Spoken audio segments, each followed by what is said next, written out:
교통안전 강화 정책 시행 임박. 자, 교통안전 강화 정책 관련된 내용이신 것 같은데 네. 어떤 내용이죠? 제가 뭐 매번 이렇게 정책 관련된 이야기들을 많이 드리는 것 같은데요. 지난주에는 이제 뭐 탈원전 관련돼서 한번 또 말씀드린 적도 있었고요. 네. 지난 주말에 그 만나요 광장 주변에서 큰 사고가 있었습니다. 이제 버스 졸음운전 사고가 있었는데요. 그리고 그 지난해에는 영동고속도로 이제 봉평터널에서 또 마찬가지로 버스 졸음운전 사고 때문에 뭐 40명의 사상자를 내기도 한 그런 큰 사건들이 있었습니다. 이런 사건들 때문에 지금 정부에서는 그 버스라든지 아니면 20톤 이상의 이런 화물차들의 그 특별한 장치들을 이제 의무적으로 설치하려고 하고 있는데요. 그게 바로 이제 차로 이탈 방지 시스템이라고 합니다. 그래서 그 차로 이탈 방지 시스템, 그러니까 LDSW라고 하는데요. 이 네. 장치를 7월 18일서부터 우리가 의무 탑재가 되게 되거든요. 이게 좀 빨리 시행이 됐다고 하면 뭐 지난주에 있었던 그런 사고들도 좀 막을 수 있을 거라고 생각이 들었는데요. 이게 이제 7월 18일부터 이제 시행이 됩니다. 그리고 2020년까지 완료를 하게끔 되어 있고요. 그리고 정부에서는 80%의 금액을 지원하기로 결정을 했습니다. 그리고 2020년서부터는 이제 100만 원의 과태료를 부과를 하게 됩니다. 그래서 앞으로 버스라든지 이런 화물차의 탑재율이 높아질 것으로 보고 있는데요. 현재 이제 버스에서는 한 90%가 탑재가 되어 있는 상태지만 화물차 같은 경우에 지금 10% 정도밖에 탑재가 안 되어 있거든요. 이 시장이 앞으로 지금 봤을 때 한 8만 대 정도 되는 시장이라고 보여지고 있기 때문에 앞으로 이런 그 차선 이탈 방지 시스템의 그런 도입이 많아질 것으로 보고 있고요. 그리고 두 번째로는 지금 자동차 보험료의 그 할증료가 이제 9월 달서부터 개편이 되게 됩니다. 지금 사고가 나게 된다고 하면은 그 과실 비율에 상관없이, 그러니까 그 이 사고에 자기가 몇 퍼센트 과실이 있는지에 상관없이 5%에서 20%의 그 보험료 할증이 붙습니다. 그런데 9월 달서부터는 이제 그 과실 비율에 상관이 있게 됩니다. 차등 적용하게 되는데요. 과실 네. 비율이 높다고 한다고 하면 뭐 최대 200%까지 이제 그 보험료가 인상이 되게 되거든요. 그래서 이런 부분들의 시시비비를 가릴 수 있는 그런 장치가 바로 이제 블랙박스라고 할 수가 있습니다. 그래서 이런 블랙박스의 수요들이 앞으로 좀 더 증가하는 그런 계기가 되지 않을까 생각이 드는데요. 앞서 말씀드린 이제 차로 이탈 방지 시스템 같은 경우도 이제 블랙박스에서 표시가 되거든요. 블랙박스에서 있고 내비게이션하고 이제 호환이 되는 그런 그 기능들이기 때문에 앞으로 이제 이런 시장들이 그 정부 정책에 따라서 상당히 그 확대가 되지 않을까 이렇게 생각하고 있습니다.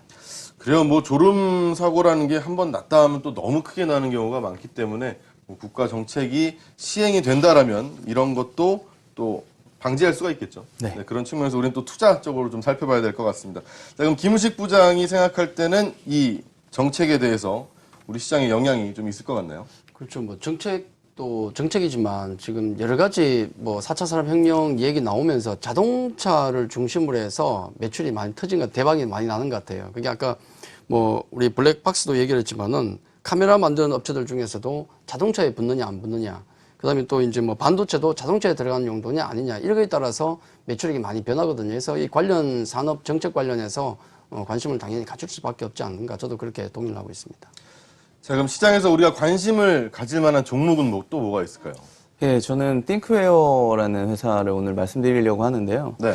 뭐 김우식 부장님도 말씀하셨지만 지금 자동차 관련된 그런 산업 비즈니스가 상당히 그 곽광을 받고 있습니다. 특히 띵크웨어 같은 경우에는 이제 지난해 포켓몬고라고 하는 그 게임, 증강현실 게임이 나오면서 이제 지도 기반이 된 그런 소프트웨어를 가진 회사로 상당히 이제 곽광을 받았었는데요. 네. 이 지도라는 것이 어떻게 보면은 이 그 차량의 어떤 그 안내를 해주는데 기본적인 요소지 않습니까? 그러다 보니까 이제 자체 개발된 이 지도를 가지고 있다는 것이 상당한 메리트로 작용하고 있는 것으로 보여지고 있고요.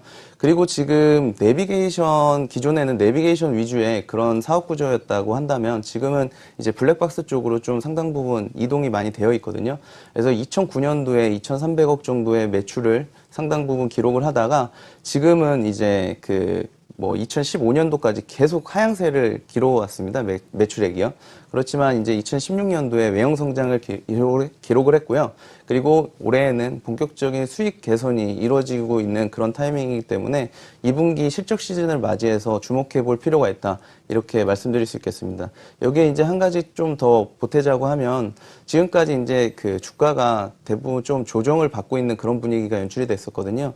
이 부분은 그 6월 달에 60억 원 규모의 그 신주인수권부 사채의 행사가 있었습니다. 그래서 이런 부분들이 이제 7월 4일 날 그 상장이 되면서 매물출에 대한 그런 우려감이 좀 높아지고 있는 상황이었었는데요. 이 부분은 뭐 대부분 해소가 된 것으로 판단이 되고 있고 지금 그 BW 미행사 금액이 27억 원 정도로 이제는 뭐 시가총액 대비해서 몇 % 되지 않는 부분이거든요. 많이 안 남았네요. 네, 예. 그래서 이런 부분들도 이제 좀 해소가 됐고 뭐 2분기 실적이 상당히 좋을 거다 이렇게 말씀드릴 수 있겠습니다. 그래서 이런 투자 포인트를 한번 감안하시고 보신다면 뭐 주가가 지금 상태면 좀 저평가되어 있지 않나 하는 생각들을 다들 하실 거라고 생각합니다. 네.